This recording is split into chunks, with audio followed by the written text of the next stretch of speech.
श्रोताओं नमस्कार। जो एनपीएस और ओपीएस को लेकर जो मैं आप लोगों के लिए कुछ जानकारी लेकर आ रहा हूँ, उसमें अभी तुरंत एक जानकारी है कि जो पीएफआरडीए है उसने एक अनाउंसमेंट की है कि आप जो नए कर्मचारी हैं यानी 2004 के बाद जिनको अपॉइंटमेंट हुआ है उनको एनपीएस मिलता है, नेशनल पेंशन स्कीम। तो वो चाहे तो रिटायरमेंट के समय 60% जितना उन्होंने जमा किया है 60% विड्रॉ कर सकता है, और 40% वो मैंडेटरी है कि उसको आप इंश्योरेंस के लिए यानी जो आपकी पेंशन बनेगी उसके लिए आप उसको इन्वेस्ट करेंगे। यानी जो आपकी आपकी सैलरी का 10% जो आप जमा करते हैं एनपीएस में, और 14% सरकार देती है, प्लस जो मार्केट में लगता है पैसा, शेयर मार्केट में लगता है, तो वहाँ से जो विड्रॉल आता है वो भी आपको मिलता है। तो कुल मिला के वो पैसा आपको करीबन 30-35% आपका बेसिक सैलरी का हो जाता है। तो जब आखिरी सैलरी आपकी होगी उस वक्त तक का ऐसा अनुमान है कि 35-40 के आसपास होगी, जिसमें आप सरकार ऐसा प्रपोजल ला रही है जो आपको मिलने वाला है, दिसंबर तक मिल जाएगा, कि 50% आपको गारंटी होगी कि आपको पेंशन एनपीएस के तहत जितनी आपकी बेसिक सैलरी है आखिरी सैलरी उसका 50% आपको मिलेगा। उसमें डीए भी शामिल होगा। ये आपके लिए अच्छी खबर, खुशखबरी मैं आपको दे रहा हूँ। और उसमें आप सरकार उसको जल्दी ही जो कमेटी है वो कमेटी अपनी रिपोर्ट देने वाली है, और उसके बाद सरकार उसको अडॉप्ट करेगी, और उसके बाद आपको नई तरह ये एनपीएस में आपकी 50% आपकी तय हो जाएगा कि आपको 50% मिलना है, और फिर ऐसे महीने भी मिलेगा।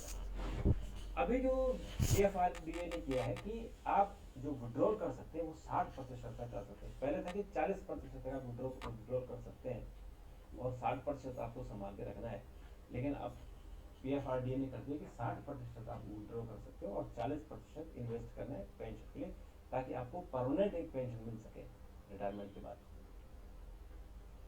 तो उसमें एक और है कि अगर आपको, जैसे लोग करते हैं अपने पीएफ से जब इमरजेंसी होती है, आपकी फाइनेंशियल इमरजेंसी होती है, तो आप उसमें से विड्रॉ कर सकते हैं। तो ऐसे ही अब इसमें एनपीएस में से आप अपनी 25% तक विड्रॉ कर सकते हैं, जैसे कि पढ़ाई, बच्चों की पढ़ाई के लिए, या बच्चों की शादी के लिए, या मेडिकल इमरजेंसी के लिए। तो आप उसमें 25% तक विड्रॉ कर सकते हैं। तो इसमें दो निर्णय बड़े लिए हैं पीएफआरडीए ने। एक तो आप अपना सैलरी का रिटायरमेंट के टाइम 60% विड्रॉ कर सकते हैं, और दूसरा जो आपका इमरजेंसी होगी, कभी फाइनेंशियल इमरजेंसी, तो उसमें 25% तक आप विड्रॉ कर सकते हैं। और जैसे मैंने आपको बताया कि अभी जो आंध्र प्रदेश सरकार ने किया कि 50% आपको सैलरी, आपकी जो पेंशन है उस पेंशन का आपको गारंटेड 50% मिलेगा। और वही सरकार, केंद्र सरकार जिसको उसको इम्प्लीमेंट करने वाली है, दिसंबर तक इम्प्लीमेंट हो जाएगा, क्योंकि 2024 का चुनाव है, तो उससे पहले सरकार चाहती है वो विड्रॉ हो जाए, और ताकि जो ओपीएस लागू कराने को लेकर एक नाराजगी है सरकारी कर्मचारी में, उनकी नाराजगी दूर की जा सके। क्योंकि बड़े पैमाने पर सरकारी कर्मचारी चाहते हैं उनको एनपीएस की जगह ओपीएस मिल जाए, यानी पुराने पेंशन स्कीम मिल जाए, ताकि उनका जीवन एक जो रिटायरमेंट के बाद की लाइफ है वो सिक्योर हो जाए। तो वो सरकारी खाते से आपको 50% लास्ट सैलरी का 50% प्लस डीए मिलता है, तो एक वो सोशल सिक्योरिटी रहती है। जो एनपीएस में मिल रहा है वो कम है, उसका अमाउंट भी कम है, और जब आप 60% विड्रॉल कर लोगे तो वो पेंशन आपकी और भी कम हो जाएगी। तो एक चुनौती है, उस चुनौती का सामना देखते हैं कैसे करते हैं। लेकिन ये मैं आपको सूचना दे रहा हूँ कि दिसंबर तक आपको 50% पेंशन की गारंटी मिलने वाली है, और डीए मिलेगा।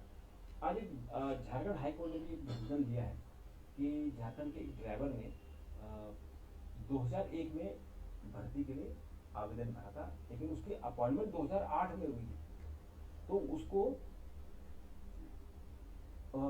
ओपीएस नहीं मिला, एनपीएस मिला।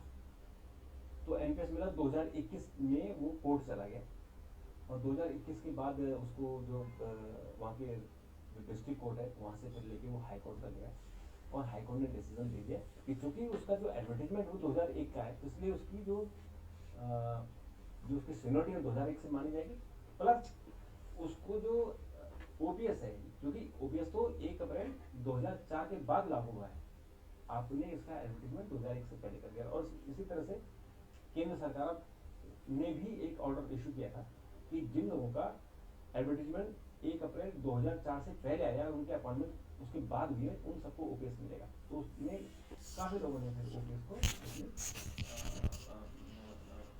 ऑप्शन लिया था, और अभी कुछ और कोर्टों के कारण ऐसा ओपीएस मिला है। लेकिन जिनका एडवर्टीजमेंट 2004 से पहले का है, चाहे उसकी भर्ती कभी भी हो, उनको ओपीएस मिल रहा है। तो मित्रों, इसमें और भी जो जानकारी होगी मैं आपको दूंगा। धन्यवाद।